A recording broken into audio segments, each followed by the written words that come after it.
नमस्कार विद्यार्थी मित्रांनो, स्टँडर्ड 10 मॅथ्स पार्ट 2 मधील आपण फर्स्ट चॅप्टर सिमिलरिटीला सुरुवात केली आहे. त्यामध्ये आपण properties of ratios of areas of triangles आणि त्यावर आधारित प्रॅक्टिस सेट 1.1 सॉल्व केला आहे. आता आपण एक महत्त्वाचा थिअरम, बेसिक प्रोपोर्शनॅलिटी थिअरम आणि त्याचा कॉन्व्हर्स या व्हिडिओमध्ये अभ्यासणार आहोत. प्रथम आपण ज्या प्रॉपर्टीज आपण शिकलो, properties of ratio of areas of triangles, त्या कोणकोणत्या आहेत? तर फर्स्ट जनरल प्रॉपर्टी तुम्हाला माहीत आहे, A1 upon A2 is equal to B1 H1 upon B2 H2. इथे A1 म्हणजेच area of the first triangle upon area of the second triangle is equal to base of the first triangle into height of the first triangle upon base of the second triangle into height of the second triangle. आणि ह्यावरून आपण ह्याच्यावर condition टाकल्या, म्हणजे जर H1 is equal to H2 असेल तर ratio काय असेल? If H1 is equal to H2 then A1 upon A2 is equal to B1 upon B2. म्हणजेच हा एरियाचा रेशो इक्वल टू त्यांच्या करस्पॉन्डिंग बेसच्या रेशो एवढा असतो. आणि जर बेस इक्वल असतील तर if B1 is equal to B2 then A1 upon A2 is equal to H1 upon H2. आणि जर दोन्ही इक्वल असतील, म्हणजे बेसिस पण इक्वल आहेत आणि हाईट्ससुद्धा इक्वल आहेत, अशा वेळेस त्यांचं रेशो, दोन्ही ट्रायंगलचं रेशो इज इक्वल टू 1, म्हणजेच A1 is equal to A2. आपण कोणत्या प्रॉपर्टीचा वापर करणार आहोत? If H1 is equal to H2 म्हणजे heights are equal, then ratio of their areas is equal to ratio of their corresponding bases. आणि ही सुद्धा प्रॉपर्टी इथे यूज करणार आहोत. जर बेसिस इक्वल आहेत आणि हाईट्स इक्वल असतील तर त्यांच्या एरियाज इक्वल असतात. ह्यावर आधारित आपण बेसिक प्रोपोर्शनॅलिटी थिअरम प्रूव्ह करणार आहोत. प्रथम ह्या थिअरमचं मी स्टेटमेंट इथे लिहिलेलं आहे. If a line parallel to a side of a triangle intersect the remaining sides in two distinct points then the line divides the side in the same proportion. म्हणजेच if a line, इथे मी triangle draw केलेला आहे आणि ह्या ट्रायंगलचं नाव आपण देऊया triangle ABC. This line L parallel to one side of the triangle, म्हणजे BCला, triangle ABCच्या BC ह्या साईडला पॅरलल आहे. And intersecting the remaining sides कोणत्या आहेत? AB आणि AC. ह्या साईड्सनं ही लाईन L टू डिस्टिंक्ट पॉईंट्समध्ये इंटरसेक्ट करते. सपोज P अँड Q मध्ये इंटरसेक्ट करते. तर आपल्याला प्रूव्ह करायचं आहे, then this line divides this sides, म्हणजे AB आणि ACला ती इक्वल रेशोमध्ये डिवाइड करते किंवा सेम प्रपोर्शनमध्ये डिवाइड करते. याचा अर्थ आपल्याला दाखवायचं आहे AP upon PB is equal to AQ upon QC. आता तुम्ही 9th स्टँडर्डला शिकलात की इफ आणि देन ह्याच्यामधला जो पार्ट आहे ना, तो आपण गिवनमध्ये लिहायचा आहे आणि देन नंतरचा जो पार्ट आहे तो आपण टू प्रूव्हमध्ये लिहायचा आहे. ह्यानुसार गिवनमध्ये काय येईल? आता इथे अ लाईन, पण लाईनला आपण नाव दिलं आहे L आणि parallel to side of a triangle, म्हणजेच BC ही साईड्स आहे ट्रायंगल ABCची, त्याला पॅरलल आहे. आणि इंटरसेक्टिंग द रिमेनिंग साईड्स, या दोन साईड्सना P अँड Q मध्ये इंटरसेक्ट करते. देन काय प्रूव्ह करायचं आहे? The line divides this sides, म्हणजेच इन सेम प्रपोर्शन, म्हणजेच AP upon PB is equal to AQ upon QC. हे आपण गिवन आणि टू प्रूव्हमध्ये मी लिहून घेतलेलं आहे. तर गिवनमध्ये आपण अवश्य काळजीपूर्वक हे आपल्याला लिहायचं आहे की line L parallel side BC आणि ही लाईन L इंटरसेक्ट करते आहे AB आणि ACला P and Q. To prove करायचं आहे AP upon PB is equal to AQ upon QC. तर हे प्रूव्ह करताना आपल्याला इथे कन्स्ट्रक्शन करायचं आहे. आपण इथे सेट BQ आणि PC ड्रॉ करूया. आता हे कन्स्ट्रक्शन आहे, नंतर ड्रॉ करायचं आपल्याला, म्हणून हे डॉटेड लाईनने ड्रॉ करणार आहोत आणि PC पण आपण ड्रॉ करतोय.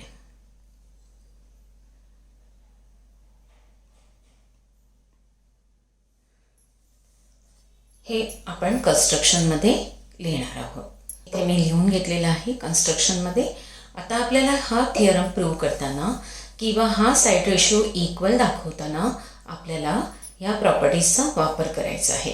प्रथम आपण triangle APQ and triangle BPQ घेणार आहोत.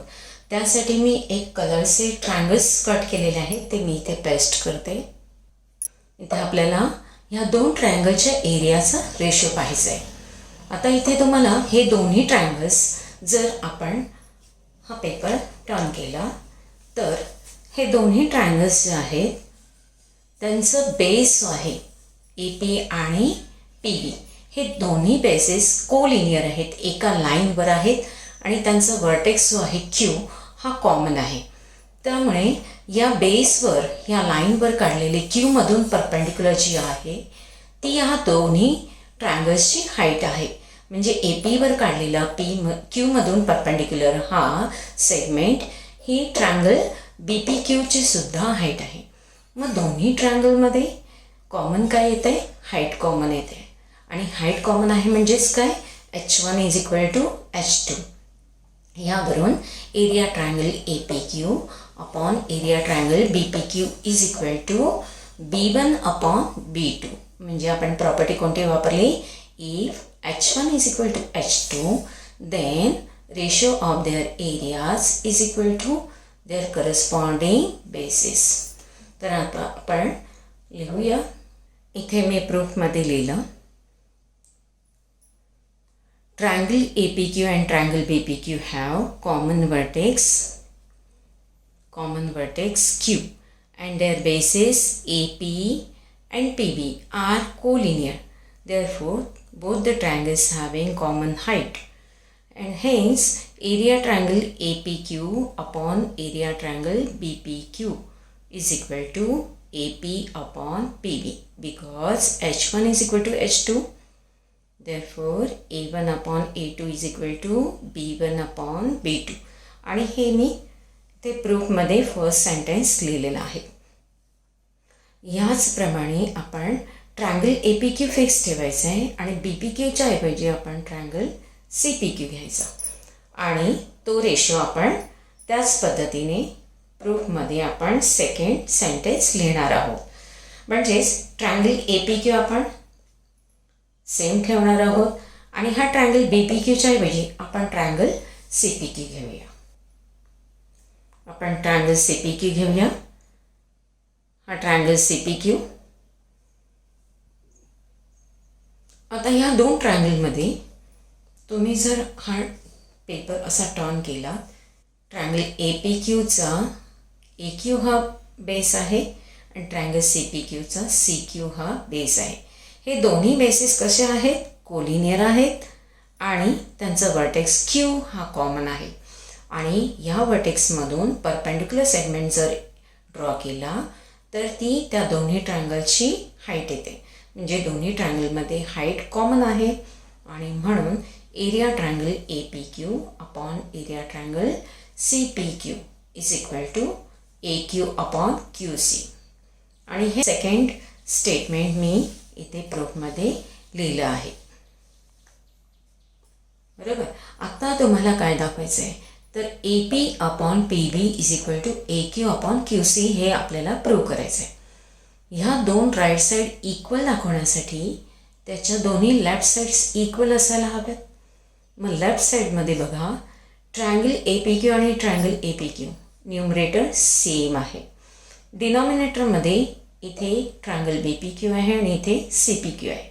जर आपण त्यांचे एरिया इक्वल दाखवल्या म्हणजेच ट्रायंगल BPQचे area equal to area triangle CPQ दाखवलं तर हे दोन्ही रेशो इक्वल होतील आणि म्हणून राईट साईडचे रेशो पण इक्वल होते. म्हणजेच आपण प्रूव्ह करतोय. तर ह्यासाठी ट्रायंगल BPQ आणि ट्रायंगल CPQची एरिया आपल्याला सेम दाखवायची आहे. आता इथे मी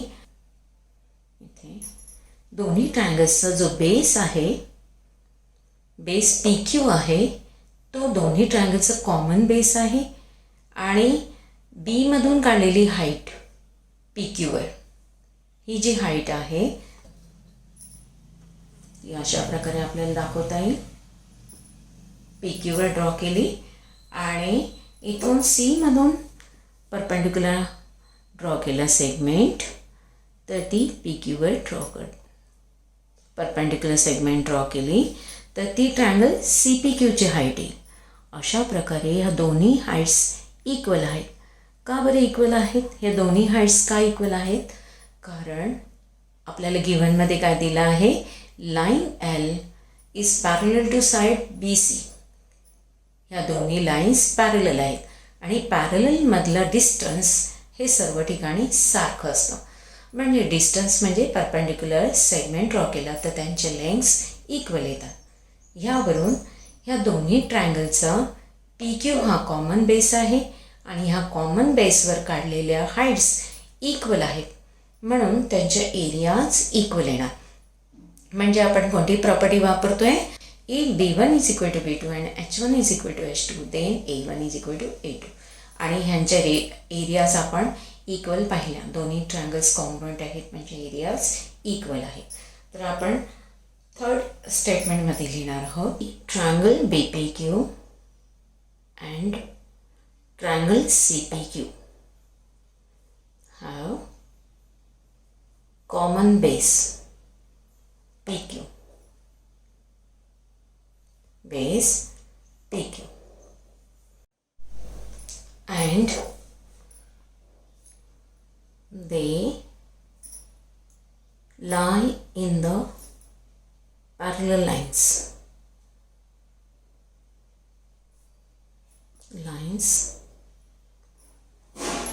L and BC. Therefore they have equal heights on common base PQ.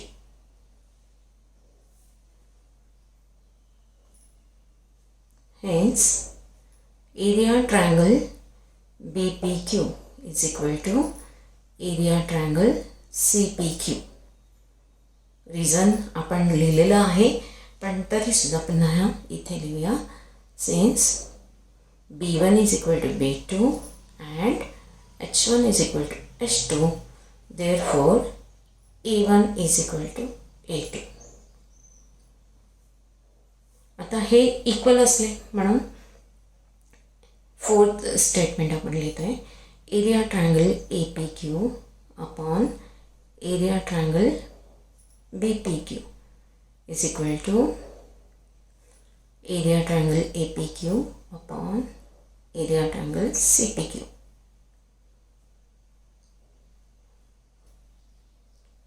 Therefore, हा रेशो म्हणजेच फ्रॉम स्टेटमेंट 1 वरून A P upon P B आहे आणि हा ratio A Q upon Q C आहे. आणि हेच आपल्याला प्रूव्ह करायचं होतं. हा अतिशय महत्त्वाचा थिअरम आहे. बोर्ड एक्झामला हा विचारला जातो 3 मार्कांसाठी किंवा ह्यावर आधारित एक्झाम्पल येतं. आता हा थिअरम तुम्ही 2-3 वेळा वाचायचा आहे, समजून घ्यायचा आहे आणि न बघता लिहिता येईल अशा प्रकारे आपण तो नोटबुकमध्ये लिहून काढायचा आहे. आता आपण बीपीटीचा कॉन्व्हर्स पाहूया. इथे triangle A B C line L divides say A B and say A C in equal proportion or same proportion, then prove that line L is parallel to side BC. म्हणजेच गिव्हनमध्ये दिलेलं आहे in triangle A B C A P upon P B is equal to A Q upon Q C. हे given आहे. आपल्याला prove करायचं आहे line L is parallel to side B C. आता इथे आपण इनडायरेक्ट प्रूफचा वापर करणार आहोत. म्हणजेच जे टू प्रूव्ह विचारलेलं आहे त्याचं नेगेटिव्ह सेंटेन्स द्यायचं. म्हणजेच काय, line L is not parallel to side B C. B सीला ही लाईन एल पॅरलल नाही. पॅरलल नाही म्हणजेच पीमधून जाणारी आपल्याला बी सी साईडला पॅरलल असणारी लाईन ड्रॉ करता येणार. म्हणजेच पीमधून मी सपोज एक लाईन ड्रॉ करते की जी साईड बी सीला पॅरलल आहे. Suppose line M passing through point P and parallel to side BC. आता ही M ही पॅरलल आहे BC ला म्हणून by BPT AP upon PB, by BPT काय येणार AP upon PB is equal to, आता इथे मी हा ACला जिथे इंटरसेक्ट होतो आहे त्या पॉईंटला मी R नाव देते, AR upon RC by BPT, कारण M ही आपण आत्ता BCला पॅरलल ड्रॉ केलेली आहे म्हणून बाय BPT. आणि गिव्हनमध्ये काय दिलं आहे तर AP upon PB is equal to AQ upon QC. आता इथे पहा दोन्ही लेफ्ट साईड इक्वल आहेत, ह्याचबरोबर दोन्ही right side equal. ARQC are 4 collinear points, therefore R and Q are not distinct points. But कन्स्ट्रक्शनमध्ये आपण R हा Qपेक्षा डिस्टिंक्ट पॉईंट घेतलेला आहे. दिस इज द कॉन्ट्रडिक्शन, हे कॉन्ट्रडिक्शन आलं. म्हणजेच काय तर अवर अजम्पशन जे आहे PQ is not parallel to side BC is wrong, therefore line L is parallel to side BC. अशा प्रकारे आपण कॉन्व्हर्स ऑफ BPT प्रूव्ह केलं. या कॉन्व्हर्स ऑफ BPTवर आधारित प्रॅक्टिस 1.2 मध्ये सेकंड एक्झाम्पल जे आहे triangle PQR PM is equal to 15 दिलेला आहे and PQ is equal to 25. यावरून आपण NQ फाइंड करायचं आहे, म्हणजे 25 मायनस 15 इज इक्वल टू 10. त्याचप्रमाणे PR इज इक्वल टू 20 दिलेला आहे आणि NR इज इक्वल टू 8 दिलेला आहे. म्हणजेच PR आणि NR ह्यावरून PN फाइंड करायचे, म्हणजे PN is equal to 20 minus 8 म्हणजे 12 येईल आणि इथे आपल्याला 10 मिळतं आहे. यावरून आपण रेशो काढायचे आहे, इथे मिळेल 12 अपॉन 8, म्हणजे 4ने भाग लावला तर 3 अपॉन 2 मिळतो. आणि PM upon NQ is equal to 15 upon 10, 5ने डिवाइड केलं तर 3 अपॉन 2. दोन्ही साईड रेशो इक्वल आले. PN upon NR is equal to PM upon NQ. Therefore, by converse of BPT, line NM or segment MN is parallel to side QR. तर fourth example बघूया. Triangle ABC मध्ये सेक PQ draw केलेला आहे, measures दिलेला आहे 60 degree. आपल्याला prove करायचं आहे की AP upon PB is equal to AQ upon QC. म्हणजे BPT यूज करता येईल का ते बघूया. म्हणजे सपोज PQ जर BCला पॅरलल दाखवली तर by BPT by basic proportionality theorem AP upon PB is equal to AQ upon QC. आता ही पॅरलल आहे का तर या दिलेल्या मेजर्सवरून आपण सहजपणे सांगू शकतो angle APQ is equal to angle ABC. These are the corresponding angles, pair of corresponding angles. Therefore, by corresponding angle test, sec PQ parallel side BC. Hence, by BPT, AP upon PB is equal to AQ upon QC. तर विद्यार्थी मित्रांनो हे second आणि fourth example तुम्ही होमवर्कमध्ये solve करायचे. आता BPTचा वापर करून आपण 2 प्रॉपर्टीज पाहणार आहोत, त्या म्हणजे angle bisector of a triangle property and 3 parallel lines and their transversal. ह्या दोन्ही प्रॉपर्टीज आपण नेक्स्ट व्हिडिओमध्ये प्रूव्ह करूया. धन्यवाद.